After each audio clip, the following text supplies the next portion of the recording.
Today with us we have our Chief Political Correspondent David Crowe, as usual, and also we have a special guest star, the Shadow Communications Minister David Coleman, to talk to us about the social media bans. Welcome to both Davids.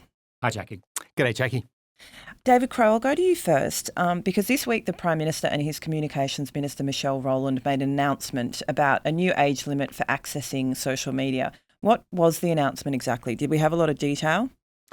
Not a huge amount of detail, but we have a commitment to put a law to Parliament before the end of this year to mandate age verification on social media platforms. And the intention is to set an age, yet to be determined, where social media platforms would not be able to sign up those customers. Now, this was announced, it was briefed to us late on Monday, and then Anthony Albanese did a media blitz on Tuesday morning to communicate this. It was talked about a lot on Tuesday morning. We didn't get a press conference. We didn't get a briefing document to really set out how it would work. So there have been, I think it would be fair to say, limited opportunities to actually question the mechanisms that the government thinks it can use to achieve this goal. But the policy is there on the table, and it responds to a coalition call for this policy that David Coleman issued earlier this year and started talking about last year. And it also responds to moves by the states, because South Australian Premier Peter Malinauskas was pushing for this at the National Cabinet meeting last Friday. Yeah. And so that's the sort of the recent momentum that led to this statement of intent to put the law to Parliament before the end of the year. Okay. David Coleman, I know you've got some criticisms of the Labor proposal such as it is, but I just want to go back to first principles because, as David Crowe pointed out, you have been talking about this issue for a while. The issue of young people accessing social media has been a concern of yours for quite some time. So just tell us why it bothers you or worries you. Yeah, look, I think this is a totemic issue, Jackie. I think the evidence is very clear. When you look at the mental health outcomes for Australian kids, especially girls, they are really disturbing. And it's a heavy topic, but if you look at things like self-harm, hospitalisations for girls over the last decade, they are up dramatically. If you look at things like anxiety disorders amongst girls, they're up dramatically. And that has coincided pretty precisely with the rise of social media. So it's either a remarkable coincidence or social media is playing a part. And I think we all know the reality that social media is playing a part. So we would never have said consciously, let's put young children into an environment where they can interact randomly with any adult on earth who can provide any form of content to them with any motivation. If we'd have actually been asked that question 10 years ago, do we want to do that? We would have said, well, no, you can't do that. That's a very bad idea. But that's what's happened. So what we need to do is have the strength and clarity to say that we're going to change that. We're going to impose an obligation on these companies to actually enforce age limits as opposed to do virtually nothing about it, which is what they do now. And that's why in June, Peter Dutton and I announced that the coalition would do that and would put in place an age limit of 16 and put that obligation on the social media companies. Okay. So you've pointed out that the government's proposed trial of age recognition technology won't start until late October at the earliest because they've only just, I think, put out the tender. Would the coalition do a similar trial of age recognition technology, or do you have other plans for enforcing the age limit that you will impose? Yeah, well, look, just on the trial, and it's a bit comical, to be honest. So back in November, we put legislation to start the trial. The government voted against it. Then in May, they said they'd do it. Then on Tuesday, they announced that they were going to actually implement age verification. But then when we looked on the AusTender website, the tender to conduct the trial was just issued on Tuesday, the 10th of September, which is absurd. In terms of the model, what we said is we'd legislate within 100 days of taking office to do this. We made that very firm commitment. And if you look around the world, there's some fairly clear models emerging, which is broadly that a regulator is given the power to define a standard. In the UK for pornography, they describe it as highly effective age assurance. As Justice French points out in his report for Premier Malinauskas, most of the US states use a model of all reasonable steps, and that's what Premier Justice French's report speaks to. But broadly, you put an obligation on the companies. You say, you must follow this standard. And if you don't follow the standard, you can be liable for very significant fines. And that's the model that's being adopted around the world, and that's the direction we need to go in. Mm-hmm. How would you actually manage the age recognition, though? So there's different models for that. So Ofcom, the UK regulator, has published guidance on that, and they have about 5 or 6 different methods. The platforms themselves, interestingly, do actually do age verification in some limited circumstances now.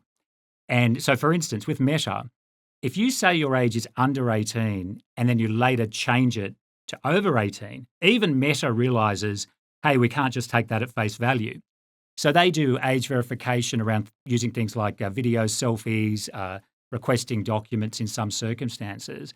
And they say when they do that, it's been 96% effective. So they can do it. They just don't want to do it, and they don't want it to be regulated.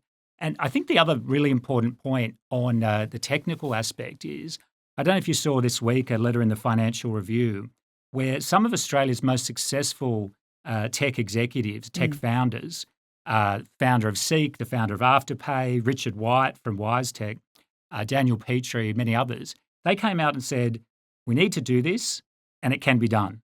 So we need to do it. And that's absolutely crucial, I think, as a country that we take that step.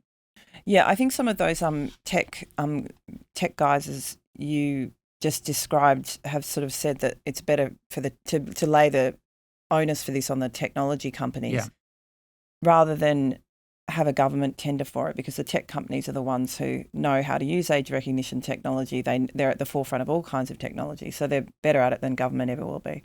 Yeah, and it's very unclear because the government just literally put out the tender a couple of days ago. It's extremely unclear what the government has in mind, and I think it's fair to say the government probably doesn't know itself at the moment. But they are obviously very sophisticated, the tech companies. I mean, think about it this way: if it comes to using data for the purpose of selling advertising, these are the most sophisticated companies in the world. When it comes to analysing data for the purpose of protecting children, they're remarkably unsophisticated. And if they got $5,000 every time they identified an underage child on their platform, they'd get pretty good at it. Yeah. So they've been very effective in muddying the waters on this issue over many years and getting people really, bogged down in a whole lot of issues that frankly are about their business model. And, that's their problem. The job of the legislature is to say, what do we as an Australian community believe should be acceptable? What we believe should be acceptable is that if you're 16 or over, fair enough, go for it. Have a social media account. But we don't think these companies should be able to offer those products to younger children. And it's their problem, to be frank, if that creates awkward issues for their business model. That's not our problem, that's their problem. It's a regulatory burden that you're willing to push back on those companies. Yes. Okay. David Crowe, what detail, David Coleman has, sort of pointed out that we don't have a lot of detail in the government proposal so far. They haven't set an age limit yet, although it seems that the PM is leaning towards a higher end of 16, which is the coalition policy. Do we know what sanctions they might impose on the tech companies if they don't comply, or will it be the phone companies who are liable? Do we have any detail at all? No, none of that detail at all. We know from similar things that have been done on other fronts that they're willing to impose fines and penalties. They're moving towards a scam regime, for instance, that'll have a fine of up to $50 million on companies, and they're looking at a misinformation regime that also puts an onus on social media. And so I think the government is sending all the signals about asserting Australian sovereignty and putting the onus on tech companies to lift their game. But this is, this core issue is how exactly would they do it and whether it would work. But it is interesting that they are now, well, the way I put it is that they've stolen the coalition's plane and now they've got to prove that they can fly it because they've lifted a policy from the coalition. It's now on the government to make it work. But in theory, there is a bipartisan commitment to do something. And so I think it's going to be interesting for David Coleman and his coalition colleagues on whether they can accept the mechanism that the government may put forward, because both sides actually do say that something needs to be done. Yeah. And David Coleman, what sanctions would a coalition government impose on social media companies that didn't comply with the ban? Yeah, very significant fines, Jackie, because these are massive companies. In some cases, they are literally trillion-dollar companies. So it needs to be a pretty big number to get the attention of senior executives. And obviously, if we come into government, we'll outline that. I mean, the immediate task for us will be when the government eventually comes up with its proposal. We'll look at that. We'll obviously look at that in good faith. But we're waiting on the government now, because the government said it's going to do this. I don't think has much of an idea as to what it is they're going to do, but we'll look at that and be constructive about that when it's put forward. But plainly, the fines for the companies need to be very substantial, because otherwise it won't get their attention. Could I just, there's one, I think, key point on the timing here. We don't know when Anthony Albanese and the Communications Minister, Michelle Rowland, will reveal a draft law. But we do know that there aren't that many weeks left for Parliament this year. And we can't even be sure that there'd be any weeks in Parliament before the next election if the timing of the election is quite early in 2025. And so that, I think, means for parents, they know that there's an intention for governments to do something.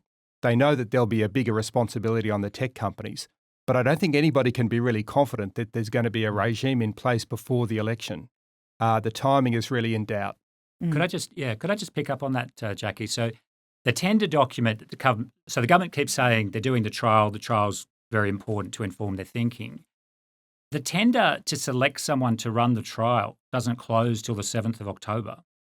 So the trial can't even start, presumably, until late October.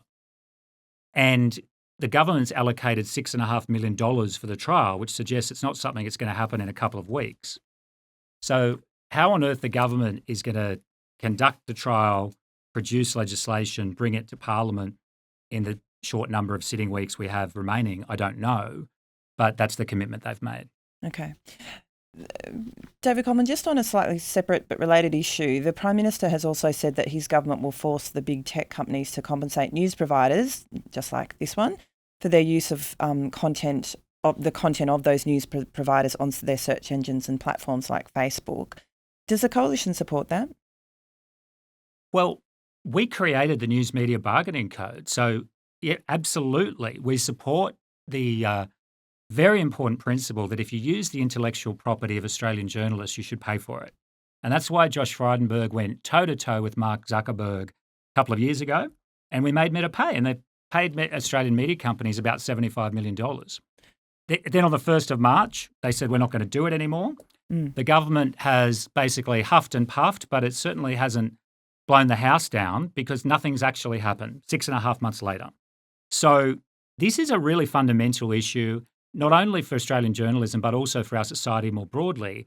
We have seen hundreds of job losses in the media industry in recent months directly linked to the loss of that Meta revenue. So I think it's well past time that Stephen Jones stopped producing zingers and started producing solutions, because this isn't theoretical, this is very real, and you are seeing it in newsrooms around the country. We created the code because we recognised the importance of this issue, and the ball is in the government's court, but they've got to make Meta pay. Should and they haven't been able to designate do that Meta? before. Should they designate Meta? Well, I think the powers in the code are very strong, and we've said the government should be willing to use all the powers in the code. They haven't come up with any alternative model. What about a levy? Well, look, I think, again, I mean, we're sort of clutching at straws in a sense, because we don't know what it is the government is going to put forward. We'll look at anything they put forward in this space. What would sorry, David, what would a coalition government do, though? Because as you say, it's your code.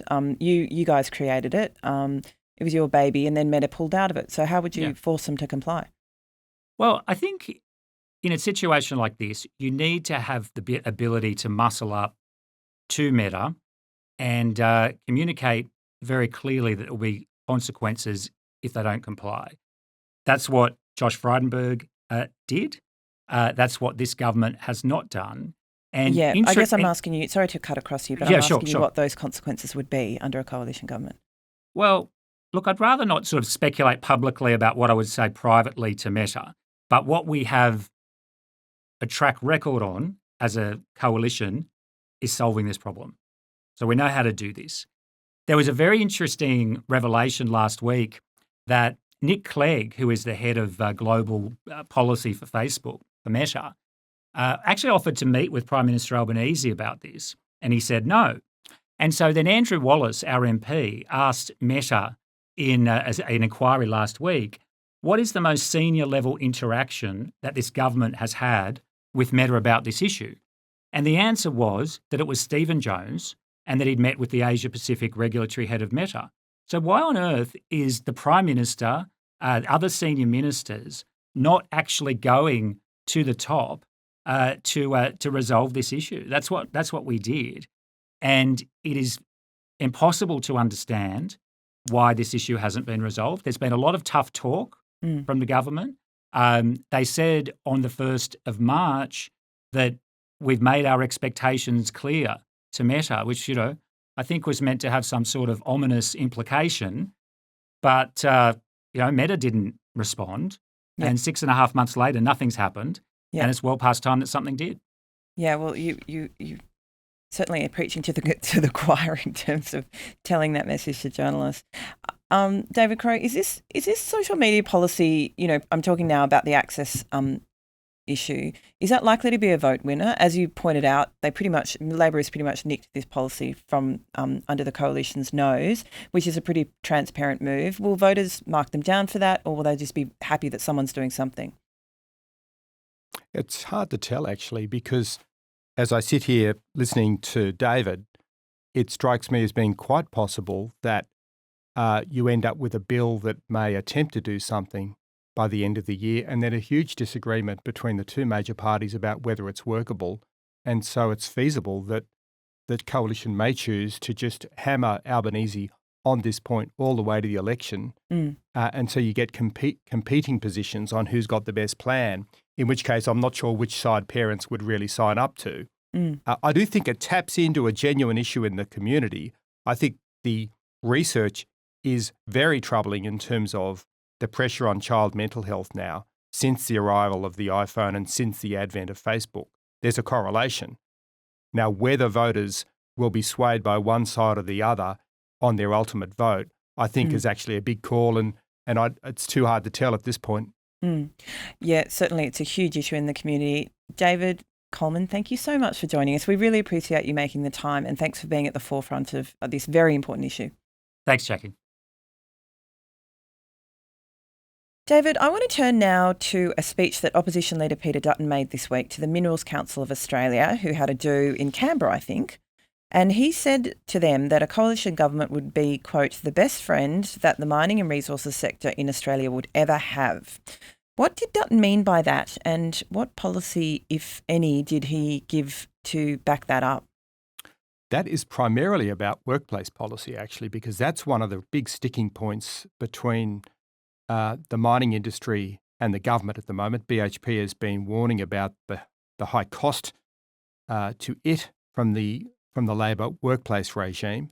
At the same time, there's a Labor attempt to get new environmental laws through the Parliament, and a big question about whether Labor will work with the Greens on what's called a climate trigger, which may then impose a new barrier to approving mine projects. Yeah.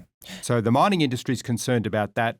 Peter Dutton goes to them at a big week in Parliament where a lot of mining executives are in town and promises to be, in a sense, their champion in Parliament. The dynamic here I find really interesting because it's working on a number of fronts. Peter Dutton sides or goes after Labor from the right, saying that they're damaging the economy. The coalition refuses to deal on the government's changes to the Reserve Bank. It warns about the government's changes on the environment, and it attacks the changes on workplace relations. In the meantime, Adam Bandt from the Greens is trying to negotiate on the Reserve Bank changes, trying to negotiate on the environmental changes, and attacking Labor from the left, saying that they're not standing up for enough ordinary workers. Look at the CFMEU dispute, for instance. Labor's being squeezed on both sides.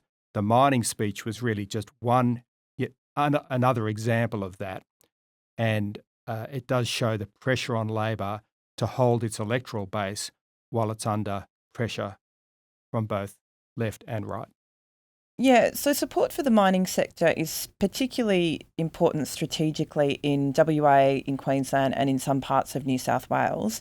So which seats is the coalition sort of hoping to hold or win back when it gives this really pro-mining stance? And which seats does Labor have to worry about if it looks like it's not a friend of the mining industry? A lot of it is about WA. Yeah.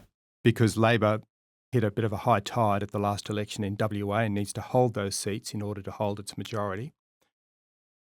The coalition's been spending a lot of time focusing on Western Australian seats, but so has Labor. They held an entire cabinet meeting in WA recently to shore up support there. At the same time, the complexity of the issue is that Labor actually has a policy that helps miners. It's called a mining production tax credit. And it's something that people like nickel miners want to use to kind of support their financial position. It's also meant to support lithium miners and so forth in new areas of mining. The coalition is actually against the mining production tax credit. When that bill comes to Parliament, there's a chance that it'll sharpen that dispute over who's really the friend of the miners. But that's why workplace tends to dominate the discussion at the moment. In Queensland, it's quite challenging for Labor because they don't have any seats north of one of the outer areas of Brisbane. But they're under pressure in that seat, the seat of Blair, and also they need to hold up their seats around Brisbane. So if they don't look like they've got a pro-business agenda, it can hurt them in areas that go beyond strictly what you might call a mining seat. Yeah. And that's why it's a lot about the broader economic argument. If Labor aligns itself with the Greens on things like RBA reform, workplace or other economic issues, the coalition will just seize on that to paint Labor as being untrustworthy on the economy, and that's what Anthony Albanese has to watch out for. Yeah, so it's the coalition's trying a broad frame, to frame the government as being anti-business or not, at least not very good at managing the economy. On the other side, though, what about the teal seats for the coalition? Because if the coalition is pushing out, the opposition leader is pushing out this very pro-fossil fuel mining message, isn't that saying effectively that they're giving up any hope of winning back the inner metropolitan teal seats? I thought it was really interesting that the independent teal candidates came out with a call for a climate target of 75% by 2035. Currently, the government's target is 43% by 2030.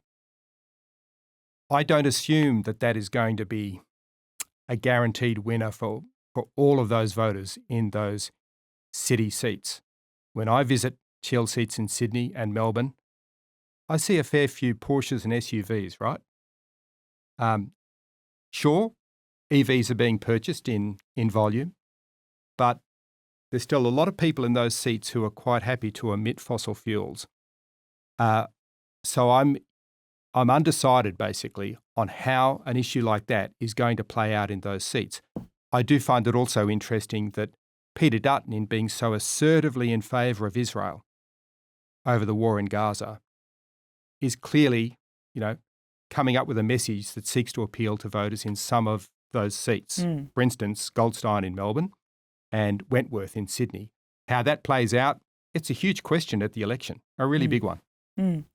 Okay, I mean, these are all seats to watch, and it's going to be fascinating, particularly as the race really sort of sharpens in the lead up to the election, whenever it may be. And as always, we're grateful to have your insights and your analysis, David. A lot to talk about today. Anyway, that's great. Thanks, Jackie. Thanks.